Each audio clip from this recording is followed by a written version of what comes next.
Okay, hello. My name is Nathan Alanis, and I am a student at Bonnie's 1302 English class. And for this question, I'll be talking about secondary sources and integrating secondary sources in writing with authority and the process of that.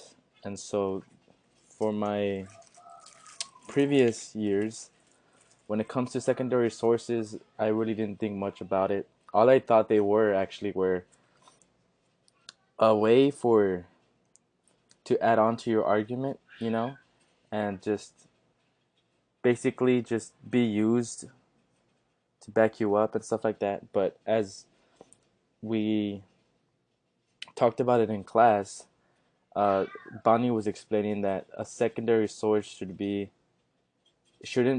be what you rely on. It should be something to just, you know, you shouldn't depend on your secondary sources. And so as I found my secondary sources, a way for me to, you know, I guess to choose if I wanted to keep this source or not would be to use crap sheets here.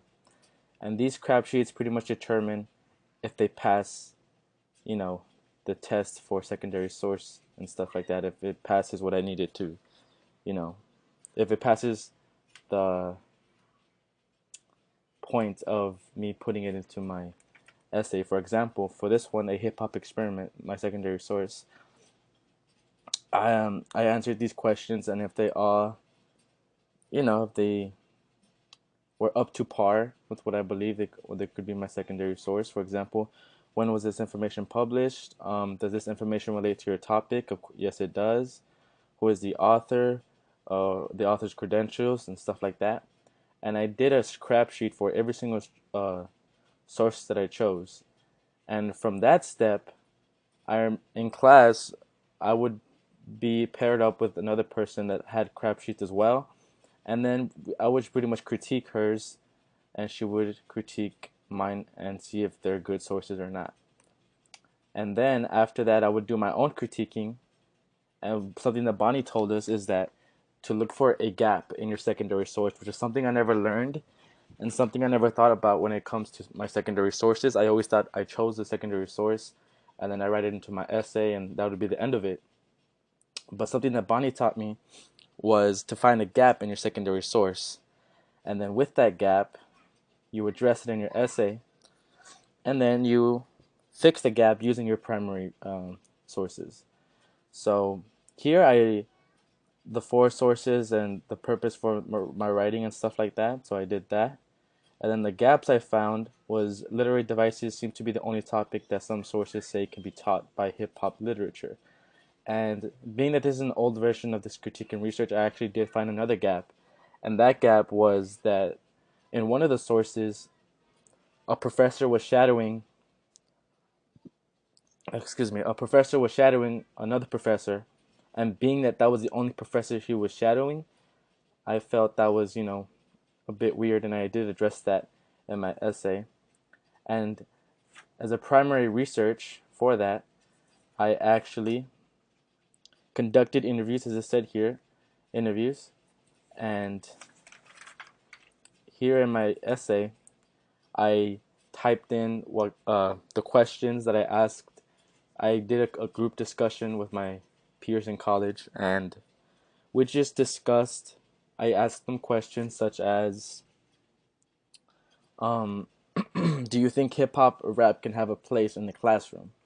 And my friend here, as you can see, he put, "I believe so. Students are able to rap, in which makes them able to understand and connect with the subject more."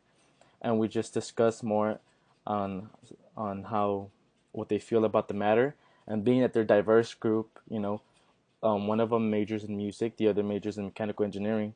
I felt it was very not in one lane. I wasn't just asking one person.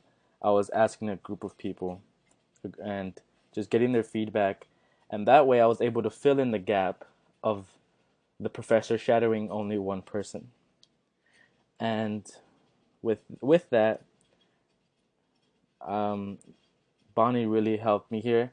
As you can see, she reviewed and she um, pointed me out that I should add more information, which I did, about the questions, the people, the reason why I chose this question specifically.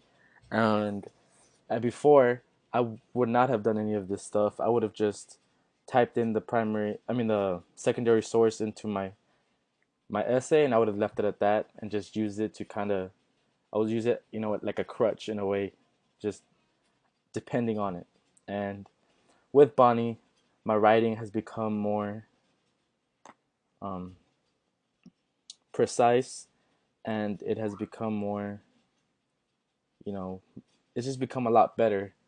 Being that I was lazier before, I was lazy and I wouldn't really think about what I'm writing as much as I do now, and I wouldn't put as much planning into it as much as I do now. And with the secondary sources, there's a lot more that goes into secondary sources than I thought there was. And knowing that now, I believe I'm a much better writer. And yeah, and it's been a great semester. And thank you.